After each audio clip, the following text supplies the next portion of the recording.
Hey y'all, it's your boy, Jesus Christ Incarnate, with Chelsea Christ Incarnate, as that is my birth name, coming at you with a weekly forecast for the week of what now?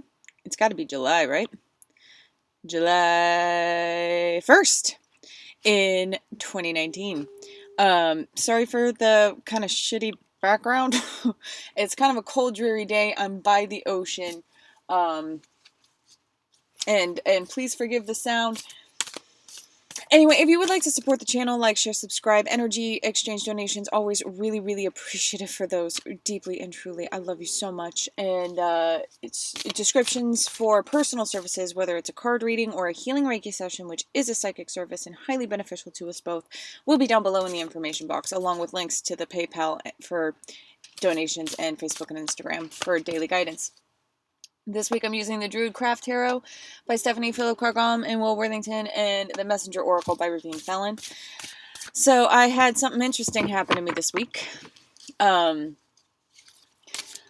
I was writing this book and really exposing what I want to say in a way that I didn't in the last book. The last book, honestly, the reason why it didn't catch, first of all, going through agencies might not be the way. I'm thinking about self-publishing.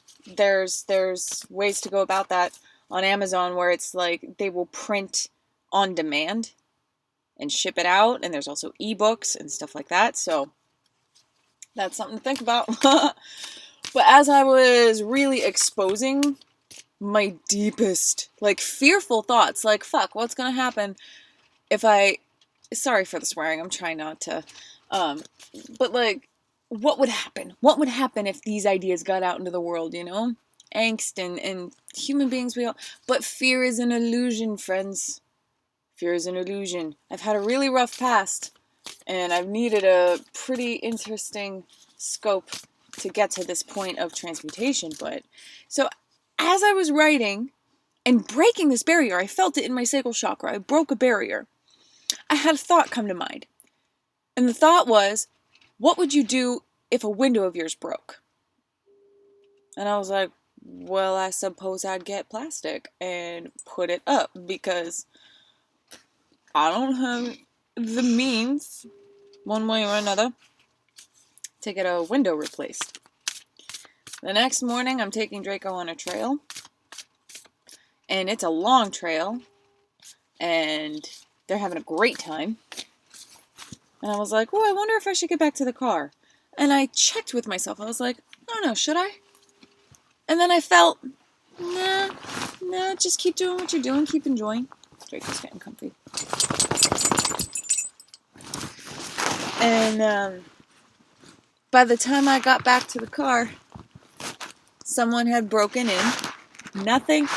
The only sign of a break-in, other than the broken window, was the glove compartment and, like, the center console pulled out. They were looking for quick cash or a valuable or something. They didn't find any. My computer wasn't taken. Thank the Lord.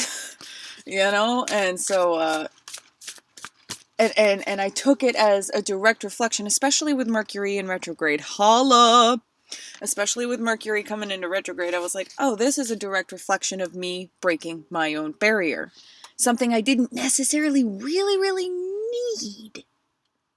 need was taken. Okay. Go ahead, Spirit. You take it. And Spirit is your own self, your own projection of the self, right? So, anyway, that happened.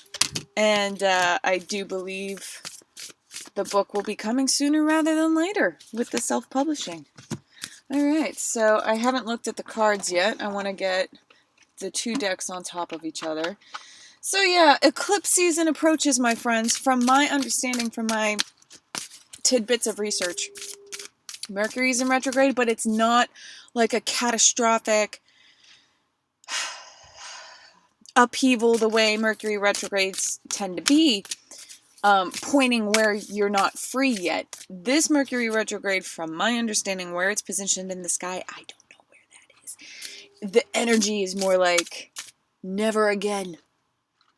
I am breaking free from cycles. So it's like, okay.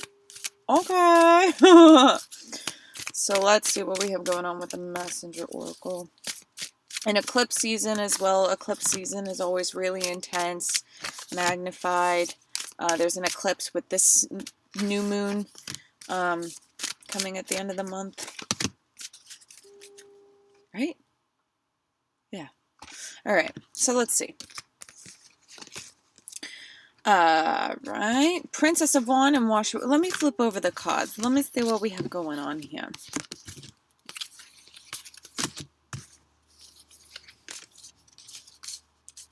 Okay. Wow. Wow. So we have the Princess of Wands and wash away your burdens for the tone. I mean, stepping into mission and saying goodbye. Wash away your burdens, wash away your fears, wash away whatever doubts that held you back. But this is a natural cycle. This is like, we don't want to cling to this anymore. We want to get moving on things. In the beginning of the week, we have Seek Your Answers Within and the Hermit. Okay? If that ain't the same tone in both decks. Seek Your Answers Within and the Hermit.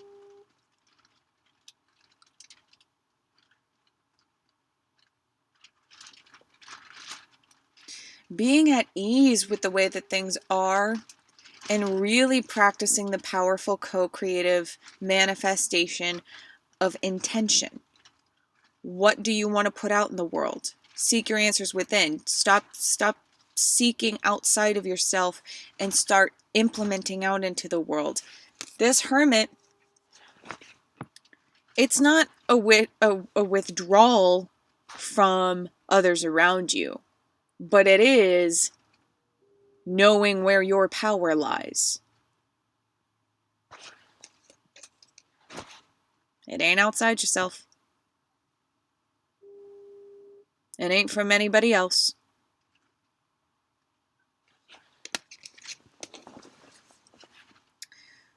This is almost Hierophant energy.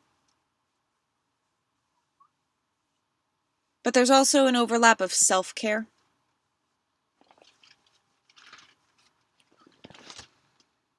All right, hold on. In the middle of the week, we have Show That You Care and 9 of Cups. So this showing that you care can be towards yourself, which, following this Hermit card, I feel like that very well may be the case, where after you find your answers within and you feel a vibration and you kind of know what to do or know what needs to be done, it's a little bit of action with the energy of wish making behind it. You know, I'm taking this action because I want this effect in the world. I am taking this action. I'm implementing my energy because I have hope. That's really awesome, y'all. The weekend, the end of the week. Focus and then act, accompanied with 10 of Cups and the Ferret, which is Temperance in typical tarot. Okay. Now is not a time to be wishy-washy. And 9 of Cups and then 10 of Cups. So this is a very fulfilling week. Wash away your burdens. We have everything we need. We can bring our wishes to the forefront, and we can bring them into reality.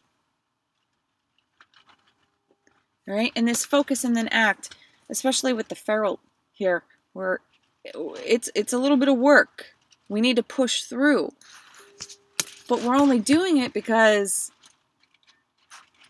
on the other side lies all of the abundance, all of the glory.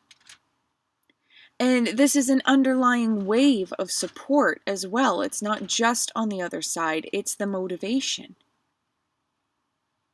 It's feeling what's coming and creating it into being with effort.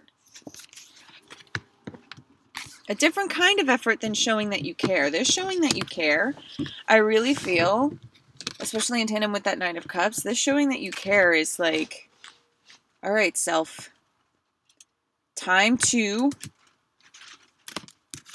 step up, not hold back.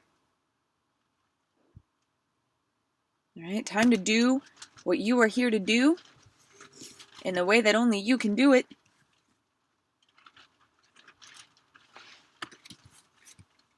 Which creates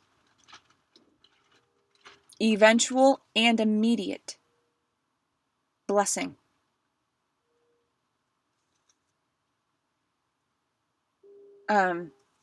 This focus and then act.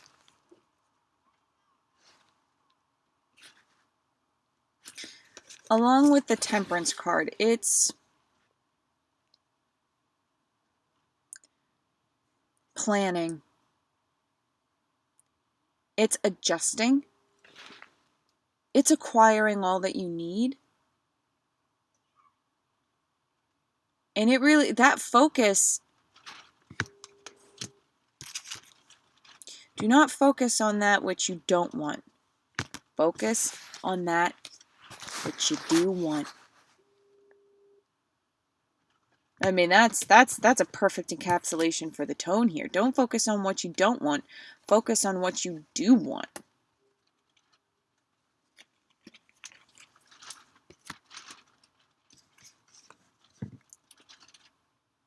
Okay. They're saying that's good enough. And I love you. I'm here with you along this journey. Can't wait to see how this beautiful, it does feel really beautiful, stable,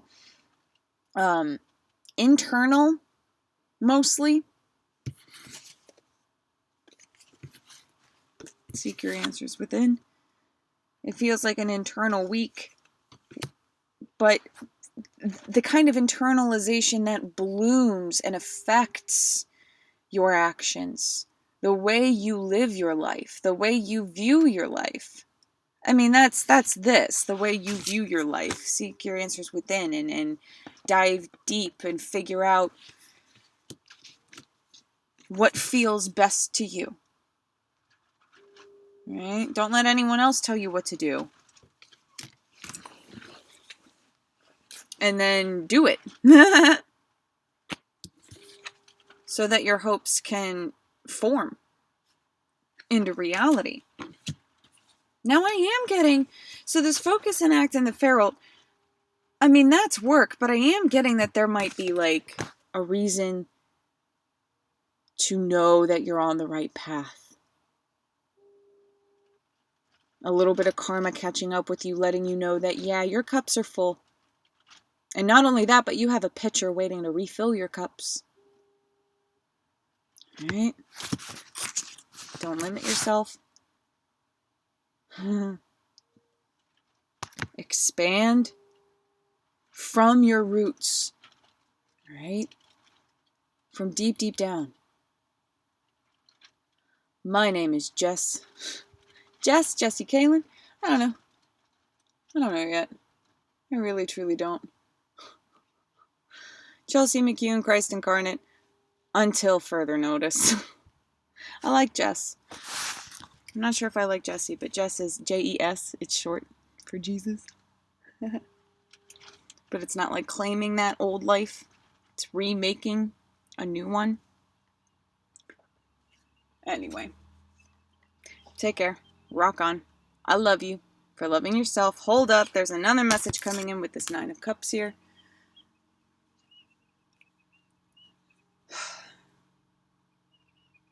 Okay, so karma.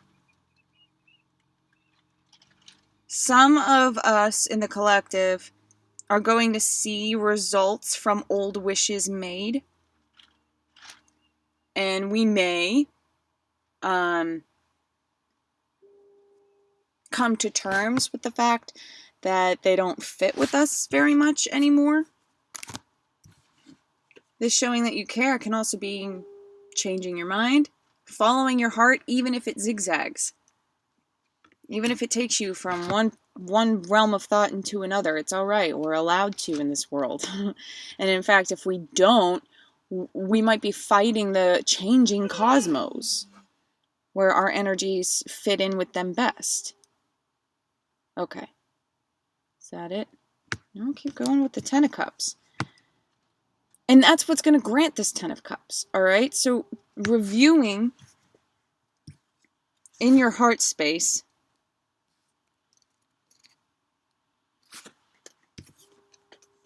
and doing what you can about it, gives you a new groundwork. Gives you a new base to work from. For you to focus on and then act and really get to the golden nuggets, the deep soul stuff, the deep resonating bliss, dream come true sort of blessing. So we're learning, we're working through some stuff. We are working through some stuff, and we are working towards some stuff this week. Excellent. There it is. Take care, Rock On. I love you for loving yourself. You know where to find me for future personal guidance along your journey to ascension. Right here with you. Peace, babies.